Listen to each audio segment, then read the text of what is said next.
Sir, இப்போ தமிழ் சினிமாவில் வந்துட்டு ஒரு 4 பீட்டில் 4 பக்கம் மக்களை போய் சேர்ந்துருது எம்எஸ் விஸ்வநாதன் பீட் சொல்லுவாங்க. ஸோ அந்த அவரோட பேரை சூட்டப்பட்டது நீங்கள் எப்படி ஃபீல் பண்ணுறீங்க சார்? அவர் பிள்ளையா பிறந்தது பெரிய பாக்கியம். அவர் 4 பீட்டில் சிங்கிள் பீட்லேயும் பாட்டு பண்ணியிருக்காரு, வாத்தியங்கள் இல்லாமலும் பாட்டு பண்ணியிருக்காரு. ஸோ அவர் செய்த சாதனைகள் வந்து அளவில் அடக்க முடியாது. கங்கை வெள்ளம் சங்குக்குள்ளே அடங்கி விடாதுன்னு சொல்லுவாங்க இல்லையா, அது மாதிரி தான் அவருடைய சாதனைகள். நாங்கள் அவருடைய பிள்ளைங்களே, நாங்கள் 7 பேர் மொத்தம் அவர் பிள்ளைங்க. ஏதோ பூர்வ ஜென்மத்தில் புண்ணியம் பண்ணியிருக்கோம், அவருக்கு எங்களுக்கு அப்பா கிடைச்சது. ஆனால் இன்னும் எத்தனை இசையமைப்பாளர் வந்தாலும் கூட அவருடைய இசை வந்து இன்னும் அது ஏதோ ஒரு வகையில் பல பாடலில் வந்துடுது பார்த்தீங்களா? அதை எப்படி பார்க்குறீங்க நீங்கள்? அதாவது இன்னத்த இசையமைப்பாளர் என்ன சொல்கிறாங்கன்னா, அப்பா வந்து எங்களுக்கு ரோடு போட்டு கொடுத்துட்டாரு, எம்எஸ்வி சார் வந்து எங்களுக்கு ரோடு போட்டு கொடுத்துட்டாரு, நாங்கள் அதில் பென்ஸ் கார்லேயும் டொயோட்டோ கார்லேயும் மெர்சிடிஸ்லேயும் போயிட்டுருக்கோம் அப்படின்னு சொல்லுவாங்க. அவங்க சொல்கிறது தான், நானாக எதுவும் சொல்கிறது இல்லை. எந்த ஒரு பாட்டாக இருந்தாலும் அது உதாரணம், ஒரு ரெஃபரன்ஸுன்னு சொல்கிறது வந்து அப்பா பாட்டை தான் எடுத்துக்கணும். ஏன்னா இசை வந்து வேறு பரிமாணத்தில் இருந்தது. இந்த மெல்லிசைன்றது பரிமாணம் கொண்டு வந்தது எம்எஸ்வி அவர்கள் தான். இன்றைக்கி வேறு ட்ரெண்டில் இருக்குது, அது வந்து டெக்னாலஜி அவருடைய டெவலப்மெண்ட் அதெல்லாம் இருக்குது. பட் அந்த மெல்லிசைன்றது மாறலை, இன்னும் அது அப்படி தான் இருக்குது. இப்போ அவர் மெல்லிசை மன்னரை வந்துட்டு இந்த அவர் பெருமைப்படுத்தும் வகையில் தமிழக முதல்வர் பண்ணிருக்கக்கூடிய இந்த செயல் இசை கலைஞர் மத்தியிலும் இசை அமைப்பாளர் மத்தியிலும் எந்த மாதிரி ஒரு ரீச் நினைக்கிறீங்க, அதை எப்படி பார்க்குறீங்க? இப்போ நீங்கள் நான் ஒரு உதாரணம் சொல்கிறேன். மயிலாப்பூர் சாந்தம் அந்த ஏரியா பார்த்தீங்கன்னா தெருக்கள் பெயராகட்டும் எதுவாக இருந்தாலும் இசைக்கலைஞர்கள் தாசி பண்ணியிருக்காங்க. தமிழ் முதலமைச்சர் அவர்கள் டிஎம்எஸ் ஐயா இருக்கட்டும், சிறுகலை ஐயா இருக்கட்டும், அப்பாவாக இருக்கட்டும், இந்த மாதிரி அந்த இருக்கிறவங்க தான் தாசி இருக்காங்க. கண்ணதாசன் ரோடெல்லாம் அவர் ஏரியாவில் இருக்குது. அப்படி மயிலாப்பூரில் தான் இத்தனை ஜாம்பவான்களும் அந்த காலத்தில் வாழ்ந்துருக்காங்க. ஸோ எல்லாரோட நினைவாக அதை பண்ணது வந்து அது ஒரு நினைவை சின்னமாக ஆக்கின தமிழக அரசுக்கு நாங்கள் நன்றி தெரிவிக்கிறோம். கடைசி ஒரு கேள்வி சார், எந்த இசையமைப்பாளர் இசை கேட்கும் போதெல்லாம் அப்போட ஞாபகம் வரும்னு சொல்லுவீங்க நீங்கள்? அப்பாவுடைய ப்ளஸ் பாயிண்ட் வந்து மெலடி தான். இந்த மெலடி பண்ணும்போது யார் என்ன, அதுதான் காதுக்கும் மனசுக்கும் இதமாக இருக்கும். இசை இருக்குது ஒருத்தருக்கு, அதாவது உங்கள் பிள்ளைக்கு ஒரு இசை பிடிக்கும், உங்களுக்கு ஒரு இசை பிடிக்கும், அது காலத்துக்கு ஏற்ற மாதிரி மாற்றங்கள் வரும். இப்போ அப்பாவுக்கு முன்னாடி இசை வந்து கர்நாடக கீதமாக இருந்தது, அப்படியே ஆலாபனை பாடிக்கிட்டு ஸ்வரங்களை பாடிக்கிட்டு அப்படி தான் இருந்தாங்க. அதுலேருந்து மெல்லிசை வந்தது. இந்த மெல்லிசை இப்போ வந்து வடிவம் மாறிக்கூடிய மெல்லிசை மாறலை. அதுதான் எல்லாருக்கும்.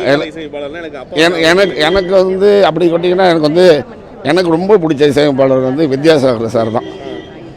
அவரை நான் வந்து குட்டி மன்னர் தான் கூப்பிடுவேன். அவர் மெலடியில் அவர் கிங். ராஜா சார் கோஸ் ரஹ்மான் இருக்காங்க, எல்லோரும் இருக்காங்க. பட் ஒருத்தருக்கும் ஒருவருடைய விருப்பம் இருக்கும். தேவா சார் இருக்கார், இப்போ இளைஞர்கள் இருக்காங்க, ஜிவி பிரகாஷ், இமான், நிறைய அனிருத் எல்லாம் இருக்காங்க. அவங்களுக்கு என்ன கம்ஃபர்டபுளாக இருக்கோ அதை பண்ணிகிட்டு இருக்காங்க. எனக்கு வந்து வித்யாசாகர் பாட்டு கேட்டால் எனக்கு அப்பா பாட்டு கேட்டேன் ஞாபகம் வரும். கூட்டூர் ஜாம்பவான்களை வந்து தமிழக முதல்வர் வந்து இன்னைக்கு பெருமைப்படுத்திருக்காரு. இசைக்கலை எப்படி பார்க்குறீங்க? ரொம்ப ரொம்ப சந்தோஷமாக இருக்குது. அதாவது செய்ய வேண்டியவர்களுக்கு செய்ய வேண்டியதை ரொம்ப பொறுப்போடும் கடமை உணர்ச்சி உடையும் ரசிப்பு தன்மையோட. ஏன்னா கலைஞர் மகன்னா சாதாரண கலைஞர் எவ்வளோ பெரிய ஜாம்பான், அவருடைய மகன்னா அவருக்கும் அந்த கலை உணர்ச்சி மேலோங்கி நிற்கும். எத்தனையோ எங்களுடைய இசை நிகழ்ச்சி சமீபத்தில் கூட கலைஞரையா 100ஆண்டு விழா நடந்தது. 2 மணி நேரம் உட்கார்ந்த இடத்த விட்டு எந்திரிக்காமல் முதல்வர் அவர்கள் முழு நிகழ்ச்சியும் கேட்டு ரசிச்சுட்டு எங்களெல்லாம் தனித்தனியாக கூப்பிட்டு பாராட்டிட்டு போனார். அந்த அளவுக்கு கலை உணர்வு மிக்க ஒரு முதல்வர் தமிழகத்தினுடைய முதல்வராக இருக்கிற காரணத்தினால இந்த ஜாம்பவான்கள் 3 பேரும் எங்கள் ஐயா இசைத்தென்றல் தமிழக திரைப்பட உலகத்தின் முதல் பின்னணி பாடகர் கலைமாமணி திருச்சிலோகன் அவர்களுக்கும், இசைமாமணி திரு சீர்காழி கோவிந்தராஜன் மாமா அவர்களுக்கும், இசை உலகத்தில் எத்தனையோ 20 வருஷத்துக்கு மேலே கொடி கட்டி பறந்த மெல்லிசை மன்னர் எம்எஸ்வி அண்ணன் அவர்களுக்கும் இந்த சிறப்பை செய்திருப்பது எவ்வளவு பாராட்டினாலும் அது ஈடாகாது, எவ்வளவு பாராட்டினாலும் மிக இல்லை. அது ரொம்ப ரொம்ப ரொம்ப மகிழ்ச்சிக்குரிய விஷயம். நாங்கள் எல்லோருமே இந்த 3 குடும்பமும் மனசு பூரிச்சு போய் சந்தோஷமாக இருக்கின்றோம்.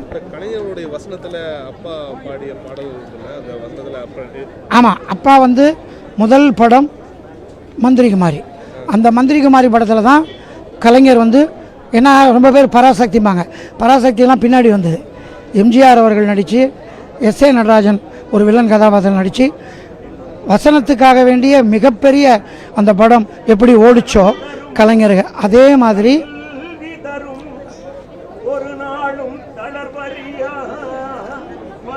கலைஞர் வசனத்துக்கு ஓடின மாதிரி அப்பாவுடைய ஒரு பாடல் 2 பாடல், அதில் ஒரு பாடல் வாராய் நீ வாராய் போகும் இடம் வெகு தூரமில்லை நீ வாராய், இந்த ஒரு பாட்டுக்காகவே அந்த படம் ரசிகர்கள் வந்து வந்து வந்து அதாவது பார்த்தவங்களே 100 முறை பார்த்த படம். அப்போ கலைஞர் அவர்களும் அப்பாவும் சமகாலத்தில் புகழினின் உச்சிக்கு வந்த படம் மந்திரிகுமார். ஒரே ஒரு ரிக்வெஸ்ட், எல்லாத்தோட உள்ளங்களையும் கட்டி போட்ட ஒரு பாடல் 9 கோளுங்கிற பாடல் வந்து ஒரு பாடலை பண்ண முடியுமா? அண்டம் முழுதும் ஒன்றினுள் அடக்கம் அதுவே ஆனை முகமெனும் ஓங்கார விளக்கம் சுழலும் கோள்கள் அவன் சொல் கேட்கும் அவனை தொழுதால் போதும் நல்லதே நடக்கும் ஆனை முகனை தொழுதால் நவக்கிரகங்களும் மகிழும் நல்லதே நடக்கும் நல்லதே நடக்கும் நல்லதே உங்களுக்கும் நடக்கும் 9 கோளும் ஒன்றாய் காண பிள்ளையார் பட்டி வர வேண்டும். தமிழ் உலகத்திற்கும் தமிழிசை உலகத்திற்கும் உலகத்திற்கு நம்ம உழைச்சா அதற்குண்டான பலன் கிடைக்கும் என்பதற்கான சான்றுகள் பல உள்ளது. இந்த பெயர் சூட்டப்பட்ட ஒரு விஷயம் ஒரு நல்லிசை பாதையை வருங்கால தலைமுறைக்கு காட்டக்கூடிய ஒரு வழியில் தமிழ்நாடு அரசு செய்திருக்கிறது. அதற்காக என்னுடைய நன்றியை நான் தெரிவித்துக் கொள்ள விரும்புகிறேன். பாட்டில் இப்போ பாடினேன், இப்போ திருப்பி இன்னொரு தடவை பாட சொல்கிறீங்க. எங்கள் பாணியில் எங்கள் பாட்டே இருக்குது. அது சினிமா பாடலாக இருந்தாலும் எங்கள் தகப்பனார் வந்து கர்நாடக சங்கீதம், தமிழ் இசை, கிராமிய இசை, திரை இசை என்று பல பரிமாணங்களை கண்டவர். பாட்டில் சொல்லணும்னா ஆண்டுக்கு ஆண்டு தேதிக்கு தேதி 1000 இருக்குது சுபதினம் அடுத்தவர் நலத்தை நினைப்பவர் தமக்கு ஆயுள் முழுவதும் சுபதினம்.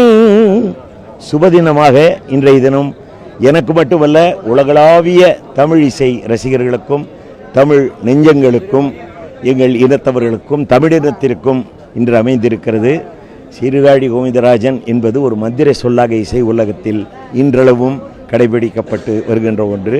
அவருக்கு செய்திருக்கிற மரியாதையை நாங்கள் மக்கள் தொண்டே மகேசன் தொண்டு என்று இருக்கின்ற பெரியவர்கள் இடையே இசைத்தொண்டை மகேசன் தொண்டாக செய்தவர்கள் குடும்பத்தினர் சார்பாக, ரசிகர்கள் சார்பாக, அன்பர்கள் நண்பர்கள் சார்பாக என்னுடைய நன்றியை தெரிவித்துக் கொள்கிறேன். நன்றி. வணக்கம். என் பேர் வந்து விசாகன். நான் வந்து மலேசியாவிலேருந்து வந்திருக்கேன். இப்படி வந்து என்னோட கொள்ளு தாத்தாக்கு வந்து திருச்சி லோகநாதனுக்கு அவர்களே நன்றி செஞ்சதுக்கு நான் வந்து ரொம்ப ரொம்ப நன்றியாக இருக்கேன். அவரோட பார்த்து நான் வந்து இப்போ பாட போகிறேன். முத்தை தருபத்தி திருநகை அத்திக்கிற சத்தி சரவண முத்தி குரு வித்து குரு பரையன போதும் முக்கற்பருமற்கு சுருரேன் 30 கற்பித்திருவரும் 30 மூவர்க்க தமரனும் அடிப்பேன 10 தலை தக்கணி துரு ஒத்தை கிரிமத்தை புரிதுரு 10 பகல் 10 திகிரி நிறைவாக 10 தக்கலவைய பச்சை புய் மச்ச தகல் பொரு பச்சை தோறு ரட்சி தரும் ஒரு நாளே தித்தித்தே ஒத்த பரிபுர நித்தம் பரிவைத்தோ பைரவிதை கொத்த நதி நன்றி. வணக்கம். நான் TL தியாகராஜன். தமிழ் திரை உலகின் முதல் பின்னணி பாடகர், இசைத்தென்றல் திருச்சி லோகநாதன் அவர்களின் இசை வாரிசுகளில் ஒருவர். மாண்புமிகு தமிழக முதல்வர் அவர்கள் எங்கள் அன்பு தந்தையார் தமிழ் திரை உலகின் முதல் பின்னணி பாடகர் இசைத்தென்றல் திருச்சி லோகநாதன் அவர்கள் வாழ்ந்த இல்லம் இருக்கின்ற தெருவிற்கு திருச்சி லோகநாதன் சாலை என்று பெயர் சூட்டி இருக்கிறார். அவருக்கு எங்கள் இசை குடும்பத்தின் சார்பாக நன்றியையும் மதிப்பிற்குரிய நன்றியையும் வாழ்த்துக்களையும் தெரிந்து கொள்கிறோம். எங்கள் தந்தையார் பாடிய பாடல் ஆசையே அலை போலே நாம் இல்லா மதன் மேலே ஓடம் போலே ஆடிடுவோமே வாழ்நாளிலே. நான் திரைப்படத்திலே அண்ணன் சந்திரபோஸ் அவர்கள் இசையில் நிறைய பாட்டு பாடியிருக்கேன். அதில் ஒரு பாடல் வந்து ஏதேதோ கற்பனை வந்து என்னை அழைக்கிறதே, எங்கேயோ விண்ணில் பறக்க ரக்கை முளைக்கிறதே, கண்களிலே கைகளிலே காதலி தாவணி மோதிய போது சொன்னா அந்த கண்ணதாசம் பாட்டுல நல்ல செய்தி அது தேவை இப்ப நாட்டுல, வரவுதா எட்டனா நீங்கள் செய்யும் செலவு மட்டும் 10 அணா. எங்கள் தந்தையார் அவர்களின் திருநாமத்தை இந்த வாழ்ந்த இல்லத்திற்கு அந்த தெருவுக்கு சுட்டிய தமிழக முதல்வர் அவர்களுக்கு மீண்டும் மீண்டும் நன்றியை தெரிவித்துக் கொள்கிறோம். வணக்கம்.